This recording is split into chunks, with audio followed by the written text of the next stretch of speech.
and welcome to the first DJ Force X in Conversation of 2019. I took a little bit of an extended break over the holiday season, and I've now got my studio up and running and everything in my new place, where it kind of wasn't fully operational, if you will. The Death Star was not fully operational at that point. But thank you to everyone who downloaded the Martin Turner X Wishbone Ash podcast a few months ago. That has had a phenomenal demand to it, which has been absolutely fantastic. So any of you guys that hit subscribe and are listening to this, thank you. I hope you enjoyed the rest of them if you went back and listened to some other shows. This one, I have a very special guest. For those people who remember Misery Loves Company, a band out of Sweden in the late 90s, early 2000s, went on a hiatus for about 16 years or so, but they came back a couple of years back, did a couple of festivals here and there, but now they are on their way to making a brand new album. They've released 3 tracks from it so far. You can catch them on YouTube. One of them is a cover of the Garbage classic from the Garbage debut, I'm Only Happy When It Rains. And the other 2 are Suburban Breakdown and Would You is another track. And yeah, they're out now as singles. Actually, 2 of them are going to be a double A single coming out in March on limited edition 7-inch vinyl, which you can pre-order. So if you go to the Misery Loves Company website or Facebook page, and follow the links on there. I think it's about £9, inclusive of postage, I believe, for UK and EU, and then rest of the world. I think it will just tell you on there what the postage will be. But yeah, it was an absolute damn honour to speak to Patrik. I've been a fan of Misery Loves Company, especially in my late teens, and the opportunity came up, and I jumped at it. They jumped at it, and what turned out to be a great chat, and I'm hopefully going to have them back on when they've got their album kind of on the release schedule. They're looking at later this year, but you'll find out that in the interview and everything. I don't want to give away any more spoilers on that front. But for those who are into the industrial band back then, enjoy this interview. Trying to sort of get them back being talked about, I guess, on that front. And I've just gone back and listened to their previous albums and everything, and just kind of fell into that like hole, if you will. But since I've been gone, I'm just trying to think of stuff that I've been up to. There's loads of stuff. It was Christmas, it was New Year's, it was all that kind of malarkey. And I just really enjoyed it. Had a good rest.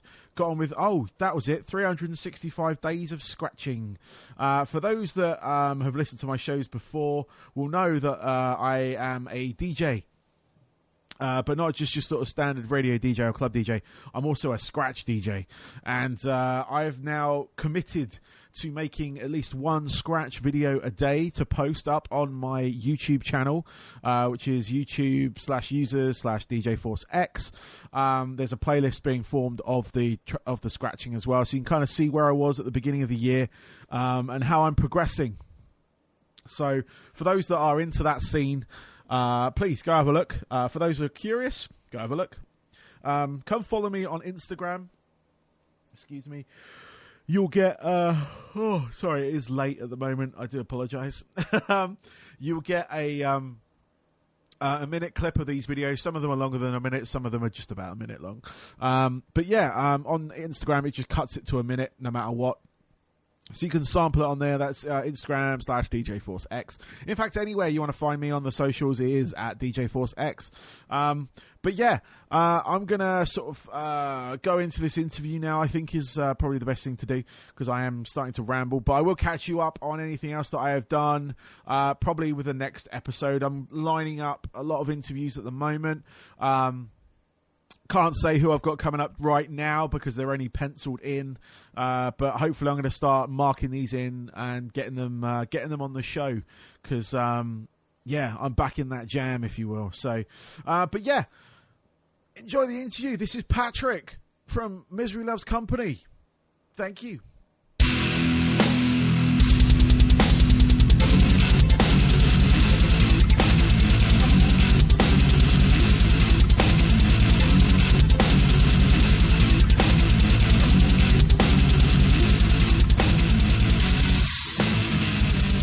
Cool. So, first off, thank you for doing this. Well, thank you for showing interest in Mystery Loves Company. Yeah, I mean, I've been a fan for,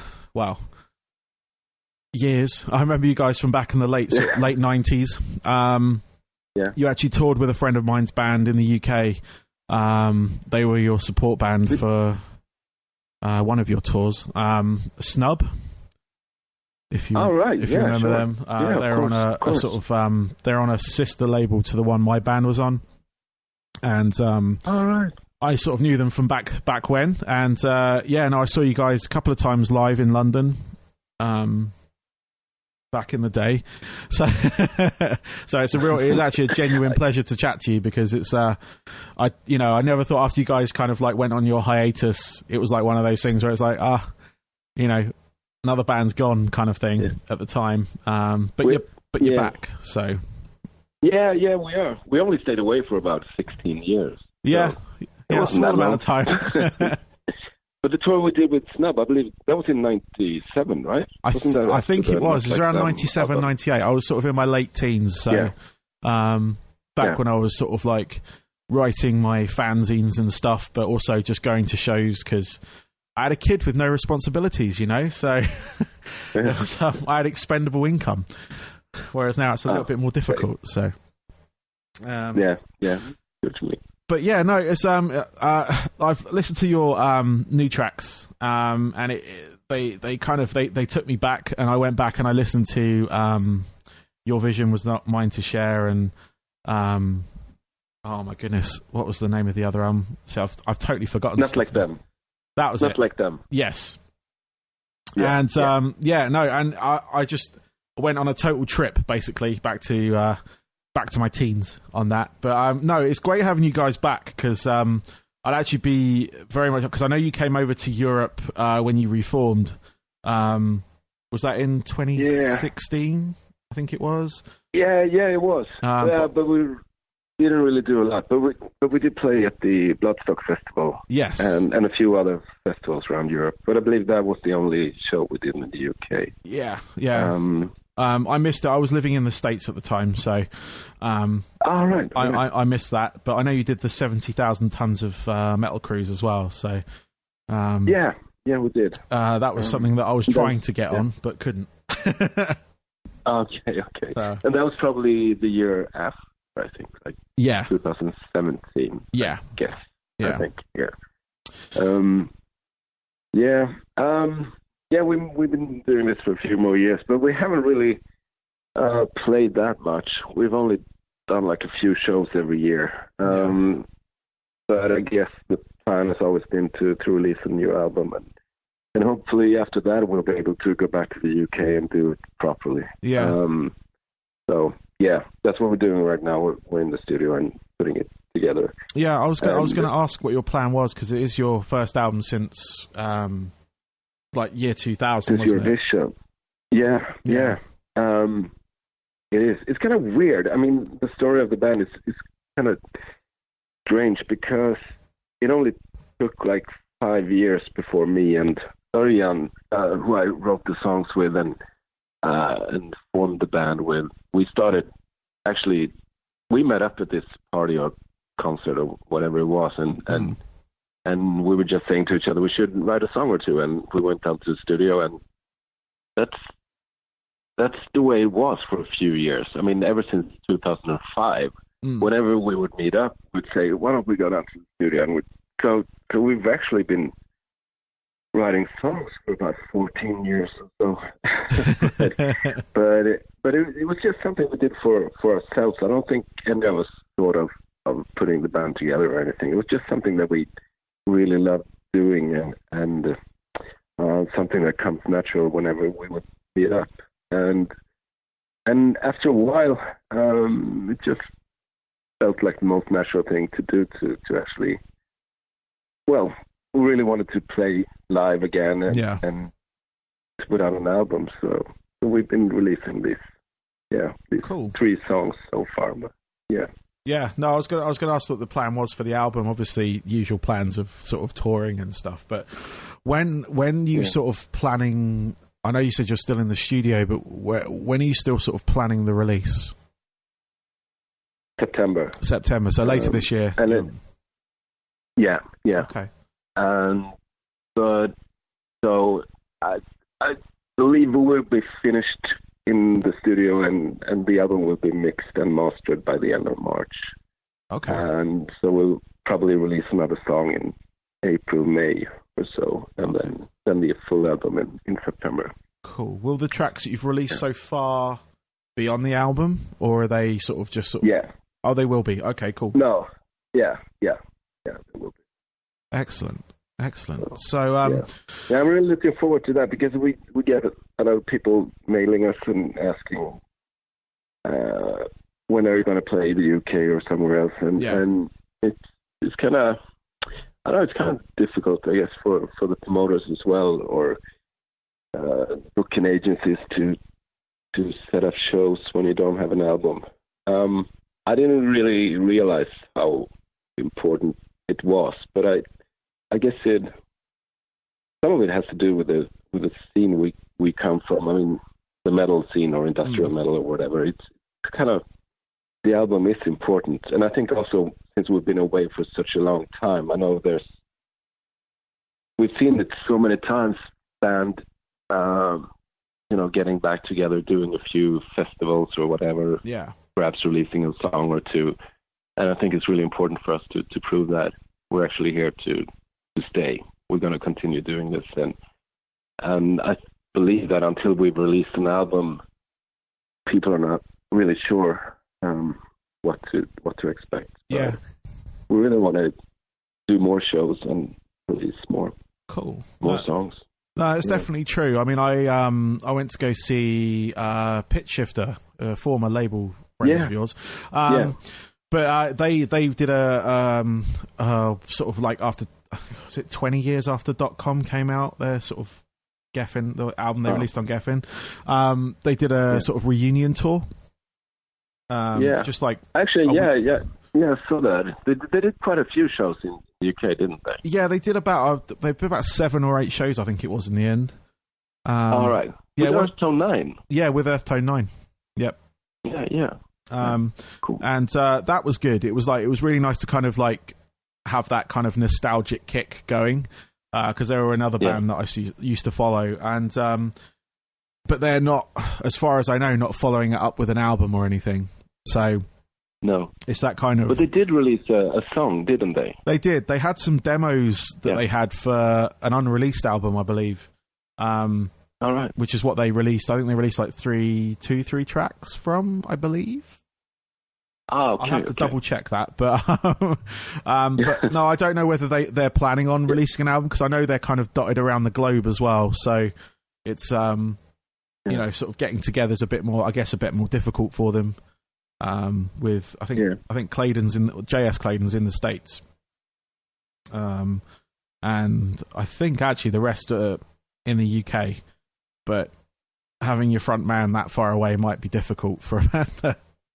Yeah, of course, that's true. The Sensitized album, we listened to that a lot. So I remember when they played in Stockholm, we actually got in contact with a promoter asking to if we could open up for them. Yeah. Which they thought was kind of weird, because at the time we were really happening in the UK and everything. But it was really just, for us, it was a great honor, because particularly that album really influenced us a lot at the time. So. Yeah. No, that was a good album of theirs. So. Yeah. So with your new album, what sort, are you planning to release that sort of independently, or have you got a sort of distribution label set up for it? We haven't got much set up for us at all, actually, but okay. But we do have an Italian agency who are very psyched about this new material, and who are working for us or trying to find a label. Okay. And we get a few other people who are really enthusiastic, who are in contact with different labels. So far, we've done everything on our own, which is good in some ways. I really enjoy that. But when it comes to an album, I really think that we need to find collaborations, people to work with. I'm not sure whether it's a record company or whatever it is. But, Yeah. In order to make it really break through, we definitely need to find the right people to work with. Cool. But I don't know. It's kind of I don't know. I wouldn't say that it's difficult, but it just feels probably more important today than in the past, that to have people around you that you like to have around you. Yeah, definitely. It's a different thing. It's not like someone's going to show up with a record contract saying, hey, sign this. If you don't get the right kind of vibes, then it's not going to happen. So I don't know, but hopefully we'll find a label. Cool. And it's not about finding this great major label or whatever. It's not bad at all. I mean, for us, it's really just about finding people who really love what we do as much as we do. Yeah. And that's it. I mean, we could sign to a very small independent label or whatever. It doesn't really matter. It just, we need people to join us on this ride in order to make people notice. Because I know, for instance, in the UK, there's we've done very, very few interviews with media, and I realize that we need some help in order to get it out. Okay. So, yeah. But hopefully, yeah. Yeah. No, it's definitely a truth. The industry has changed somewhat. At least in my experience. Did you remain in the industry after you took that break with Misery Loves Company? Were you sort of still active in that, or did you just go off and do other stuff? Well, I continued. I started working as a music journalist. Okay. So I worked for this Swedish metal punk hardcore magazine, and I was a music journalist for a few years, and I did put together a band together with Uffe, the guitar player from Entombed. So we put out this album through their own label, 3 Man Recordings, and but after that, no, not really. I mean, I've been guesting people's recordings and doing some live stuff probably once or twice a year. Okay. But that's it. Okay. So I mean, with that, obviously, like I said before, that the industry has kind of changed somewhat from when your last album came out. That was kind of on the cusp of the digital kind of, I wouldn't say revolution, but the digital movement, I suppose, is the better word. And how people consume that music now compared to how it was. And it is about finding the people that have kind of, what's the word, kind of got, basically not mastered that, but like took that new movement and actually worked with it. Because there were a lot of labels that kind of fell behind on it and didn't think it would catch on, and have kind of fallen back, and obviously with that lost out on various streams of revenue. And now with the sort of streaming product you've got now, which is kind of what a lot of people use, so Spotify, Apple Music, all the other ones, Tidal. How do you see that? I mean, I don't know how much you were involved before on that sort of side of things, but how do you see that affecting or even benefiting you guys? That's good and bad. I mean, this is to see the benefits, though. The way we are able to release these songs totally on our own. I love that, and I love the fact that people are able to do that. It doesn't have to go through this record label or management, publisher, or whatever. Everyone's able to put it out, and that's the positive side to it. And I feel that we are so much more in control of everything regarding what it should look like, or whatever, which song we should release, or everything like that. So that's definitely an upside, and I also love the way that we are able to stay in contact with people and have this direct contact. and getting the response of the material that we release and stuff like that. When it comes to more negative things, well, perhaps a little bit something that I feel have gotten lost a little bit is the whole concept of an album, which I sort of miss. I think everything is very much song-oriented today, which is, I mean, I can understand it. I personally put together this playlist as well all the time. But I think there's a risk that the songs that are more out there and sort of more artistic or weird or strange, it doesn't really have room for that the same way as it did. Now it feels like when I think a lot of the younger bands, at least, they sort of tend to think of every song being a single. But at the same time, I mean, there's the vinyl thing back again. People are actually buying vinyl again, and I can see that there's some. Perhaps people are seeking back to some of the great things about what used to be. Yeah. No, that's a definite plus, especially on my side, because I'm a DJ. I'm an old school DJ, if you want to put it that way. I still have my like turntables and everything. Oh, you do? Yeah, well, that's great. That's great. But I mean, I can understand why you would just bring your, I don't know, whatever, your iPhone in or something to it. It's easier to carry. Oh, it is. Yes. It's definitely. It's not as fun either. So. Oh, so you actually, all right. So you buy a lot of vinyl as well. I do. I've gotten back into it, at least in the past few years, because when I moved, I didn't take my turntables with me, just purely because they're in storage, and I was planning on taking them over, but we ended up moving back to England. So, but now that I've got my own space, my own sort of studio space that I can now use for these endeavors, like I'm doing right now with the interview here. I've actually set up I've got two like Technics turntables and a mixer, so I'm like a sort of scratch DJ. So I've been doing stuff like that, but I listen to music while I'm out here. And I've got like, I dug out all my old vinyl, so I've got all my sort of like classic sort of 80s, 90s rock, metal, thrash, dance, industrial kind of collection. And now I'm able to kind of appreciate them again, because it's like just having that set up, and I've been buying new stuff as well, which has been great, because all these artists now are releasing albums on vinyl. Yeah, they are. I know.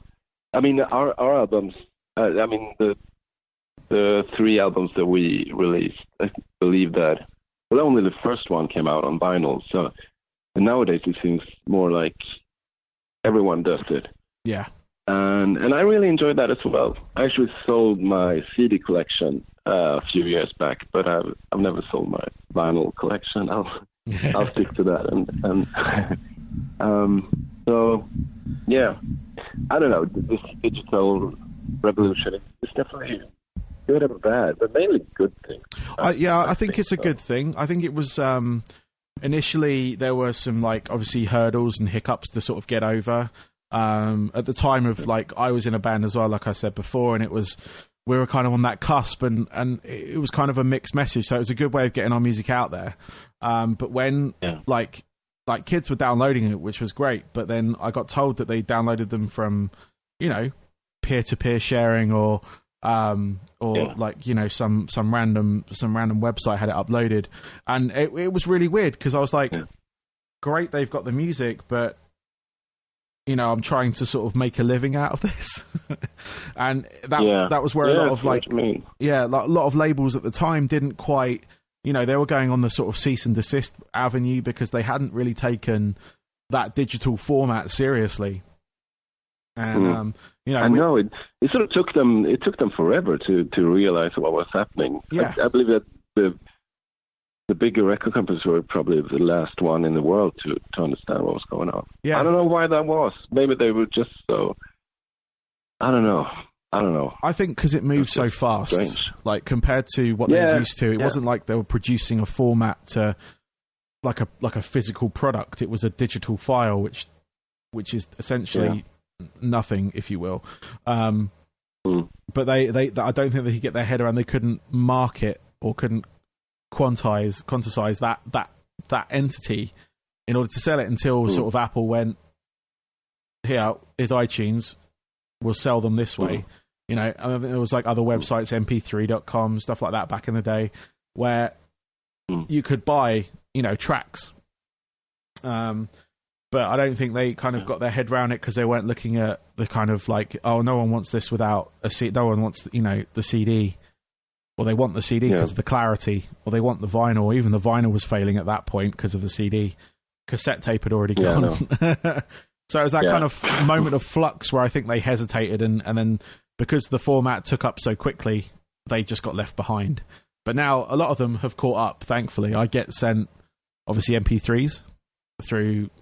people like the agency you're with, and I also get sent physical like CDs, or I'll actually get sent vinyl, which is great because like back when I was like originally doing this back in sort of late 90s, early 2000s, occasionally I'd get sent a record. You know, I'd get like a Rammstein remix record or something, or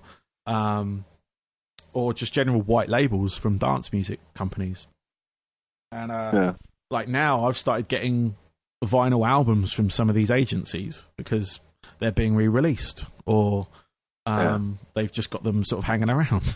You know, I got sent a Billy Idol remix album, you know, and you know, it's great because it's vinyl, you know, so. I totally agree. We actually have this London-based record label who are going to put out a 7-inch vinyl on 2 of our songs. Okay. So I'm really looking forward to that. That will be the first mystery vinyl in quite a long time. Nice. Is that like obviously an independent release, but is that to kind of, is it like old tracks or is it new tracks? It's the first 2 songs that we released when we got back together again. So okay, cool. Would You and Suburban Breakdown, like a double A. Excellent. I'm really looking forward to that. Cool. Is that is that a record store day release, or is that just sort of a general release you're doing? No, it's a general release. It will come out on March 8th. Okay. So it's only like 4 weeks away. Well, I'll definitely look out for that. So, you should. Yeah. Yeah. Definitely. Everyone needs to have that in their collection. Exactly. Yes, I will be pushing that one. Don't worry. No, I tend to, if I'm going to buy something, I'll go through my local record store. I've got like an independent one in the near the town that I live in, and he tends to order a lot of stuff in. So I'm going to get him to order that in for us. So, maybe grab a couple of extra copies as well. So cool. So, what label's that, if you don't mind me asking?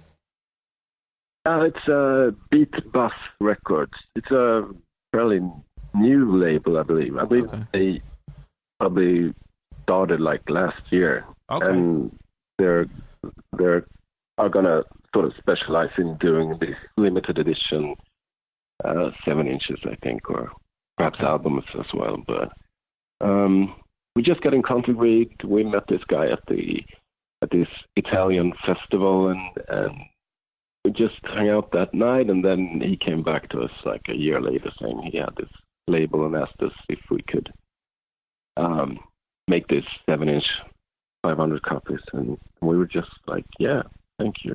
Excellent. So that's awesome. I'm looking forward to that. Cool. Yeah, it is.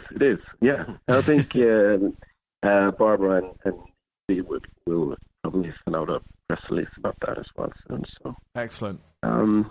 Yeah, there's also been some talk about the first album, because it's been 25 years since it came out in Sweden. I was going to bring that up because that's a kind of like, it's a like a very good good age for an album. I found these days because a lot of those albums 25 years ago, ones I was listening to. So, do you have any plans for that, or are you just sort of seeing what happens? We have, let's say, we have hopes for it to happen, but nothing's really sorted yet. But there's a label that want to do it for Record Store Day. Oh, okay. So hopefully it will happen. I'm just keeping my fingers crossed all the time now and hoping for it to happen. So, but that would be nice.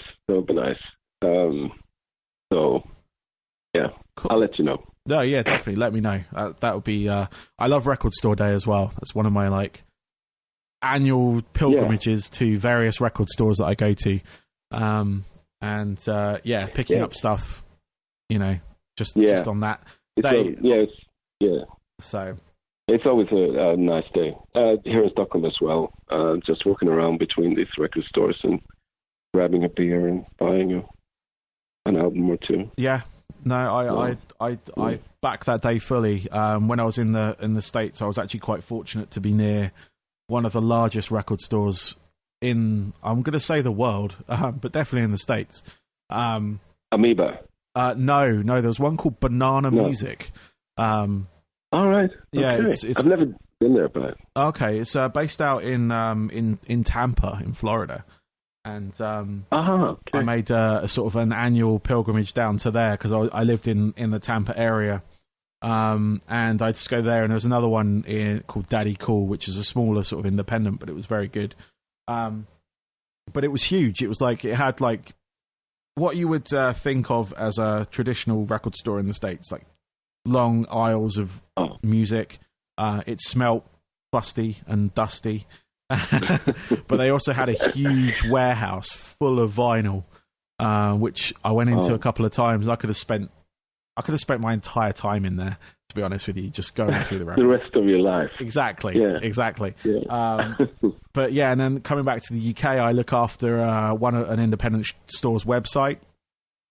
And I go to his shop every year, but I also hit a few of the others. I'll try and get into London and stuff like that, and sort of go to a few of the stores there and support them. I try and go other than Record Store Day as well to kind of, pick up records and stuff. Record Store Day is getting so big here in Stockholm. It's crowded during that day, so it's great fun anyway. Yeah, no, it's great fun, and I guess that. Go on. No, yeah, I just think that it sort of proves how big the interest for vinyl has gotten lately. Yeah. Which is great for people like us because we're able to, more releases will be released on vinyl. So that's a good thing. Yeah, and I think is it next year your album, Your Vision Was Never Mine to Share is 20, isn't it? As well. It is. It is. That came out in 2000. You're right. I was just looking at my thing, and I was just like, it's 2019 now. So, so that'll be a good one to do as well. You got that. So, I'd like to put out that on vinyl. That would be great. I definitely pick that up. So, yeah, so will I. So we're going to wrap things up a little bit here just so I can let you get on with the rest of your evening and stuff as well. But I've got a couple of questions that I tend to sort of ask the artists that I have on my show. They're kind of generic questions, but usually pretty fun. Get some good answers out of them, hopefully. What are your, let's go, 3 top albums that kind of define the musician that you became or the person that you became? What a difficult question. I could think of 100 albums, but okay. I'll do my best. Okay, 3 albums. Yeah, that sort of defines what me as a person or the band or you as a person or musician. The ones that really kind of you could pinpoint saying that one influenced me. That one, okay.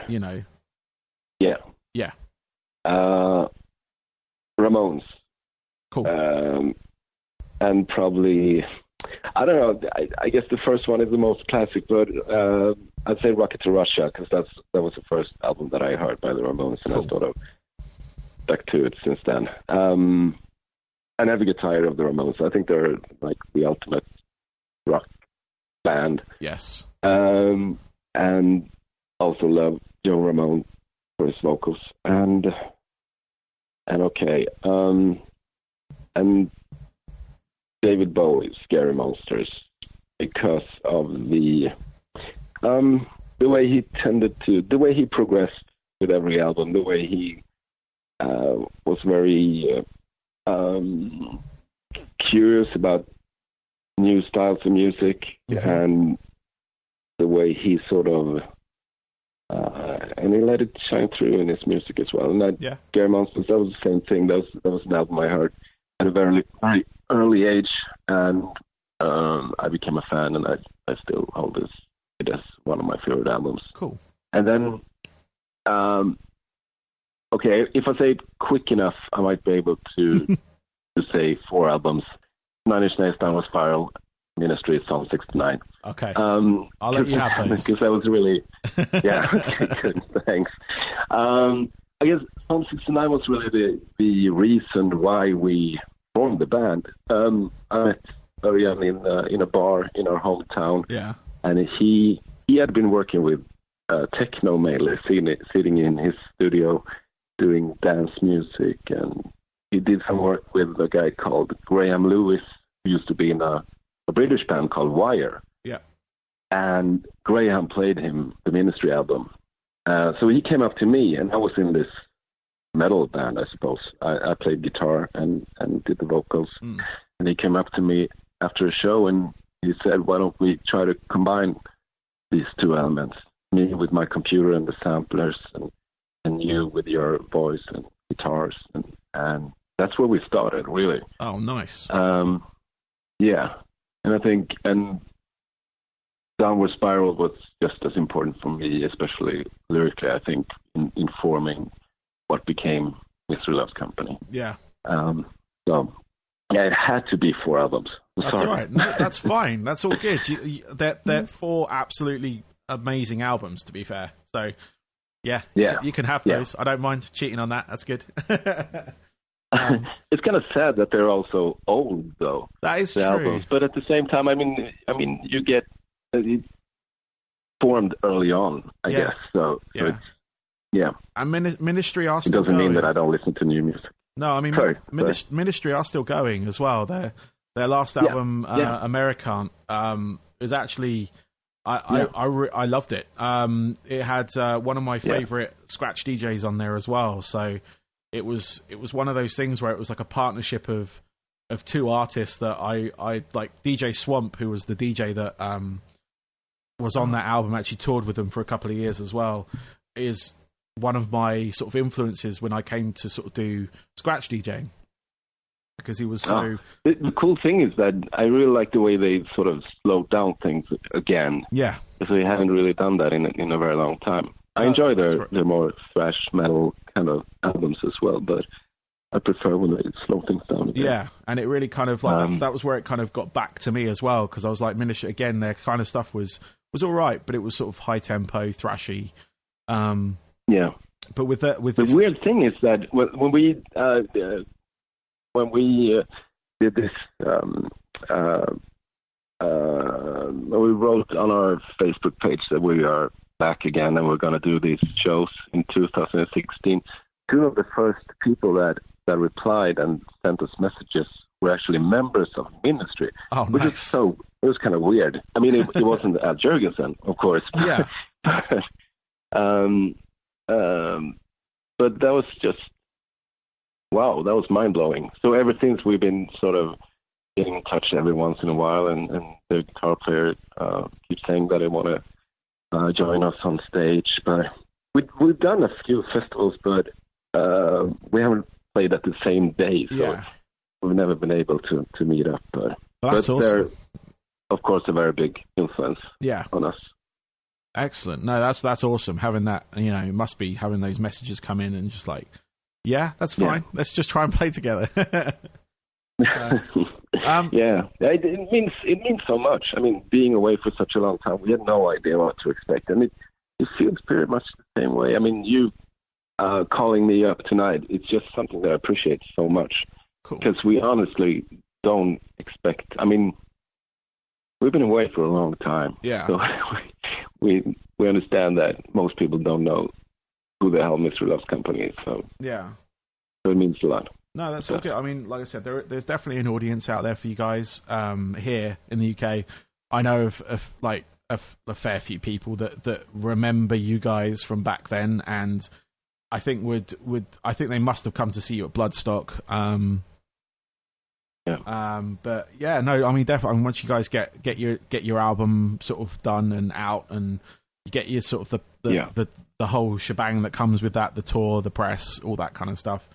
There'll be definitely you'll have people there. They'll obviously try and get some of the younger generation to the show. That's what I've been trying to do with my kids, trying to sort of like get them into not get them into the music I was into, but I've taken them to these shows, like the shows I used to go to, and they're really enjoying it, to be honest with you. So just seeing their old man jump around for a bit, it's always fun. So. Yeah, it sounds like fun. So what are your hobbies away from like music? What do you do to kind of, I wouldn't say escape it, but that sort of when you need a break, what's your sort of go-to?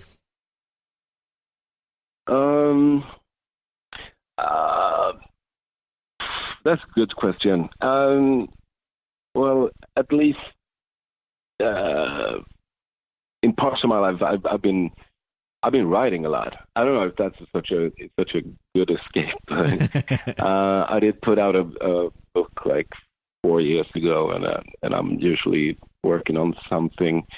But I mean, that's pretty close to making music in some ways. So I don't know. Okay. I sometimes run.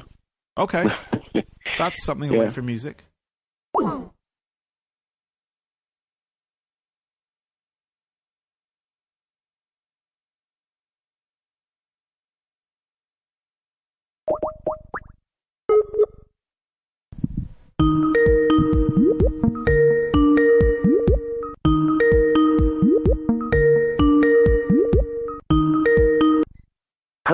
Hello. Hi. Yeah, you're back. Sorry about that. I'm not sure what happened. My net connection just dropped off my computer and then it reconnected. Yeah. I don't know. I work for Apple as a Genius Bar technician. Even I didn't know what happened then. So. Well, I can hear you loud and clear. Right okay, now. Excellent. And That's good. It's good. Back recording now as well. So cool. We're going. So where were we? You were talking hobbies away from you. You were talking about running. Yeah. I run sometimes. I actually did the Rock and Roll Marathon in Los Angeles. Oh, really? But that's not really a lot. But yeah, I like to socialize. Actually, I get a few friends. I like to hang out with them. Okay, but I can't really think of anything no, right now. That's fine. I mean, they're all viable hobbies, So yeah. Well, the thing is, like compared to in the past when we did the Mr. Love Company thing 24/7, nowadays we all have work and stuff like that, and it's just music is our hobby right now. That's what we do whenever we have some free time. So I guess it's kind of different in that way. Yeah. So making music, that's probably what I enjoy doing most when I'm not at work. Excellent. So, yeah. Cool. So last question really. Where can people reach out to you? Where's the best place to sort of get in touch with Misery Loves Company or yourself? I think through our Facebook page probably. Yeah.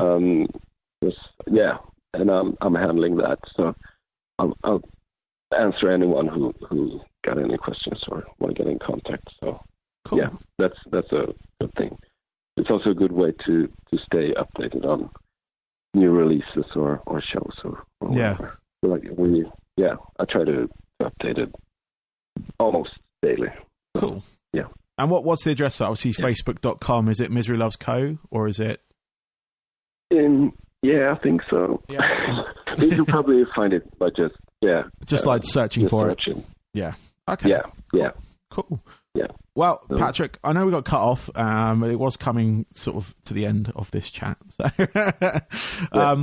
but yeah, no. Basically, I just want to thank you for your time. I really appreciate it. Hopefully, we'll get back in touch once the album's sort of in the loop, and you guys are coming over here and stuff, and we can sort something out with that as well. And that'd be great. Yeah. It would be great to meet in person as well. So. Yeah, hopefully we'll be back in the UK, but I'm sure we will. Yes, I'm sure you will. It's just a matter of when. Yes. But hopefully by the end of the year or something like that. No, that sounds awesome. I'd love to come up and meet you guys and come see you play a show and stuff. Because see if it takes me back to my youth. It's a whole lot better than your youth. Actually. Yes, promise. No, I've yeah. I mean, hearing your new stuff, I like it. So it'll be good. Yeah. It usually feels that we're so much better on stage today than we were in the past. I don't know. Somehow it just we got a good thing going. Yeah, it's good to sometimes so take a step. We'll be able to prove it to the people in the UK as well. No, definitely. Get you guys over here, get you with Earth Tone 9 and stuff, and that would be nice. Yeah, meet up with those guys again. Yeah, it was a long time ago. It was, yeah. Well, like I said, Patrik, thank you very much. Thank you. Yeah. Thank you. I'd like to say I look forward to chatting to you guys soon once your album's sort of on its way. And if you obviously make it over to the UK, I'll definitely be coming to definitely to one of the shows. Probably London if you get the London show. That is sort of more local for me, I think, in that respect. So, but just let me know when you're coming and come up to say hello, and we'll have a chat. Yeah, no, definitely, and I'll send you the links to the other stuff as well. So, do that. Looking forward to hearing it. Cool. Okay, Patrik, have a great evening, and thank you very much. Thank you. Thank you. Thank you. All right. Bye. Take care. Bye. Okay. Bye.